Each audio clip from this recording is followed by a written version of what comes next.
באווירה אחרת לגמרי, הנה משהו שאולי לא ידעתם. אם רכבכם צולם במצלמות תנועה וקיבלתם דוח, אבל לא אתם נהגתם, כדאי שתדעו שמה שהמשטרה מבקשת מכם הוא לא חוקי. כתבנו עופר חלפון מסביר.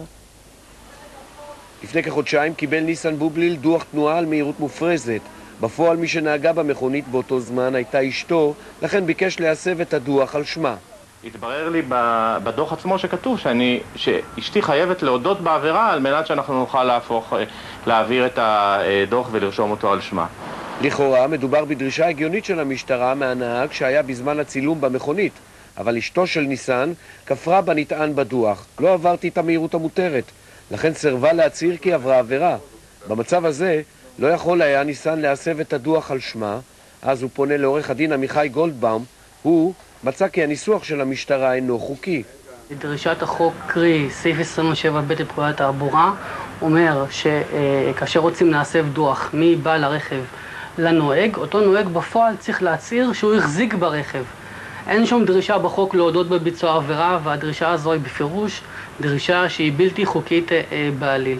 התיקון לסעיף 27ב קיים כבר כמה שנים, אבל הדרישה שמציבה המשטרה בפני נהגים שנהגו ברכב לא שלהם ונתפסו במצלמת המהירות ומבקשים להסב את הדוח מבעל הרכב עליהם, מעמידה אותם במצב אוטומטי של הודעה באשמה.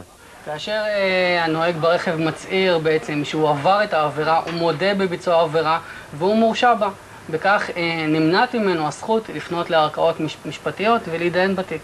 עורך הדין פנה למשטרה וזו אמרה כי תתקן את הליקוי, אבל גם היום שהתקשרנו למרכז לפניות נהגים, הדרישה להסבת הדוח הייתה זהה. הנהג צריך להביא הצהרה מאוד מאוד פשוטה. אני עשיתי את הרכב באותו יום, אני נהגתי ברכב באותו יום וביצעתי את העבירה הזאת. בעקבות הפנייה של ניסן בובליל למשטרה, הוסב הדוח לאשתו בלי שתצהיר כי עברה עבירה. אבל השאלה היא, כמה נהגים עד כה חתמו באופן עיוור על הודעה בעבירה שלא בטוח שעשו.